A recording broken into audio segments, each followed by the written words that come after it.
Hai, aku Ratna Ika. Kali ini aku mau ceritain tentang buku yang bikin aku makin suka baca. Buku itu adalah karya Terelie yang berjudul Tentang Kamu.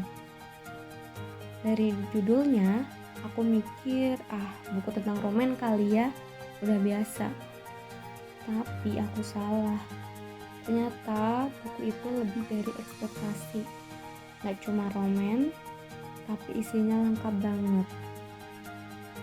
Jadi novelnya itu menceritakan seorang zaman. Dia adalah pengacara muda dari Tansan and Company dan Sri Ningsih. Menariknya dari buku ini, ada dua kisah yang dipadukan antara perjuangan tuan zaman dan masa lalu Sri Ningsih.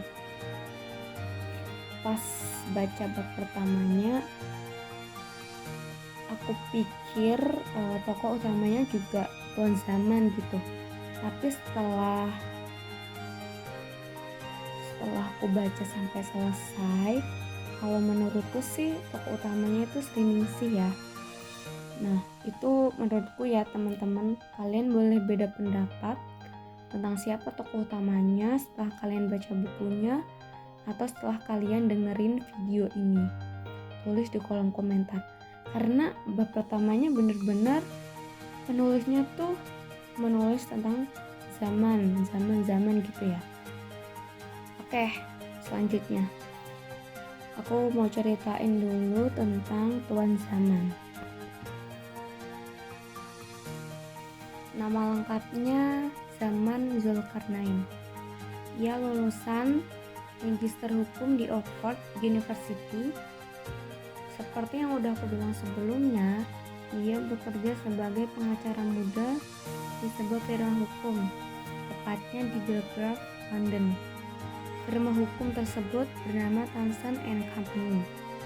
Dia berada di bidang elder law yang menjadi legendaris sebab prinsip kuat yang dipegang olehnya. Firma hukum ini tidak banyak yang tahu, dan hanya beberapa kalangan yang tahu seberapa hebatnya firma hukum tersebut. Jadi bisa dikatakan firma hukum ini tuh emas berlian yang hanya bisa dimiliki oleh kalangan tertentu dan diketahui oleh kalangan tertentu. Nah, sampai sini makin penasaran gak sih? Jadi apa hubungannya tuan zaman ini dengan Sri Ningsih? Apakah seorang kekasih, keluarga dekat, atau teman dekat? Aduh, penasaran kan? Oke, dengerin sampai selesai.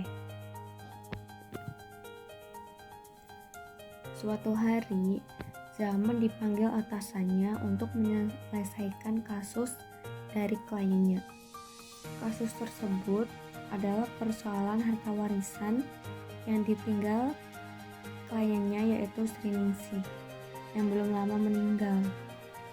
Diketahui tempat tinggal terakhir Sri Ningsih sebelum meninggal yaitu di Panti Jompo yang ada di Paris. Setelah diselidiki, harta warisan yang ditinggalkan Sri Ningsih jumlahnya sangat mencengangkan. Berapa kira-kira? Yaitu 1% saham perusahaan besar apabila diukur dengan kurs pound sterling bernilai 1 miliar atau setara dengan 19 triliun rupiah. Wow, sangat banyak bukan? Aku mikirnya, kok bisa ya seorang yang meninggal di panti jompo memiliki harta sebanyak itu? Padahal hidupnya di panti jompo amat sederhana, gak punya siapa-siapa. Dan ya, kalian bisa baca sendirilah ya bukunya. Dan inilah yang akan menjadi garis besar cerita dari novel ini. Masalahnya, data diri Sri Ningsih sangatlah suka ditemui. Bahkan ia tidak meninggalkan surat wasiat sama sekali. Dengan begitu, akan susah mencari ahli warisnya yang berwenang menerima warisan Sri Ningsih. Kalau nggak ketemu, aku juga mau sih ya. dapat 1 miliar. Nggak apa-apa 1 miliar juga. Oke, next. Nah, singkat cerita aja ya, biar kalian juga mau baca bukunya, biar nggak dibilang spoiler juga. Intinya gini, Sriningsih itu lahir di Pulau Bungin, Sumbawa. Ayahnya seorang pelaut dan ibunya sudah meninggal ketika melahirkannya. Kemudian dia memiliki ibu tiri yang awalnya sangat menyayanginya. Namun setelah dia memiliki adik tiri dan ayahnya meninggal, ibu tirinya berubah 180 derajat menjadi sangat benci dengan Sriningsih. Nah, inilah awal kehidupan Sriningsih yang sangat pahit. Kemudian ibu tirinya juga meninggal dan hanya tersisa adik tirinya tersebut. Kemudian dia diantarkan oleh gurunya ke sebuah pondok pesantren yang ada di Jawa. Setelah itu banyak part-part yang membuat hidupnya makin kuat, sabar, hingga pada akhirnya dia bisa memiliki saham sebesar 1% dari perusahaan besar yang setara dengan 19 triliun tadi.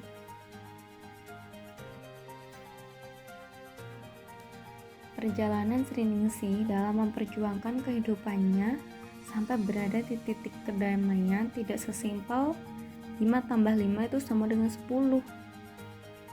Sriningsih berpindah-pindah dari suatu tempat ke tempat lain, bertemu dengan orang-orang baru, entah baik atau buruk, dan melangsungkan hidupnya di kota yang berbeda-beda, bahkan negara-negara yang berbeda pula. Sriningsih dalam novel ini adalah gambaran tentang bagaimana perempuan penuh kesabaran yang berjuang untuk hidup. Nah, ini yang paling aku suka nih. Ada satu kutipan yang sangat-sangat mempesona lah. Kutipannya yaitu, terima kasih atas pelajaran tentang keteguhan. Aku tahu sekarang, pertanyaan terpentingnya bukan berapa kali kita gagal, melainkan berapa kali kita bangkit lagi dan lagi setelah kegagalan tersebut. Jika kita gagal 1000 kali, maka pastilah kita bangkit yang telah 1000 kali. Halaman 210. Dalam novel ini, Sriningsih mengalami kegagalan yang amat banyak. Namun dia tidak pernah sekalipun menyerah. Kenangan Sriningsih yang menjadi hal menyenangkan bagi teman dan lingkungannya, bahkan ketika di panti jompo. Tapi bukan Sriningsih jika dia menyerah. Sampai Tuan Zaman pun ketika menyelesaikan misi tersebut hampir menyerah karena sulitnya mencari petunjuk. Tapi dia ingat siapa yang sedang dia telusuri kehidupannya merupakan wanita yang tak pernah menyerah, sehingga pun dia bangkit lagi dan terus menelusuri kehidupan Sriningsih sampai semuanya tuntas. Buku ini sangat-sangat menarik. Kalau kalian baca, pasti langsung jatuh cinta sama karya Terelie yang lain deh. Isi buku ini selain pelajaran akan kehidupan, terdapat berbagai informasi, pengetahuan, persoalan hukum, dan pengetahuan lainnya yang sangat bermanfaat bagi pembaca. Jujur nih, aku pribadi sebelumnya nggak tahu pulau terpadat di dunia itu ternyata ada di Indonesia, yaitu tepatnya di Pulau Bungin, Sumbawa, Nusa Tenggara Barat. Nah, setelah aku baca novel ini yang bercerita tentang masa kecil Sriningsih di Pulau Bungin, maka aku tahu hal tersebut. Nah, itu segelintir pengetahuan baru ya dari bukunya, dan masih banyak lagi pengetahuan yang lain. Makanya teman-teman kalian baca, wajib baca. Buat teman-temanku yang tercinta, gak ada sia-sia untuk menghabiskan waktu dengan membaca, karena wahyu pertama pun yang diturunkan yaitu Iqra, bacalah. Oke teman-teman, aku rasa cukup ya videonya. Thanks for listening. Semoga dari video ini teman-teman jadi suka baca dan bisa ajak teman-teman yang lainnya buat baca. Jangan lupa komen pendapat kalian tentang video aku. Tulis aja kalau ada kurangnya, dan pasti banyak kurangnya sih, karena ini first time aku bikin video tentang buku. Dan kalau kalian suka videonya, jangan lupa subscribe ya, biar aku makin semangat buat video-video selanjutnya. See you. Ingat, jangan lupa baca, karena baca itu banyak apanya banyak manfaatnya. Oke, terima kasih.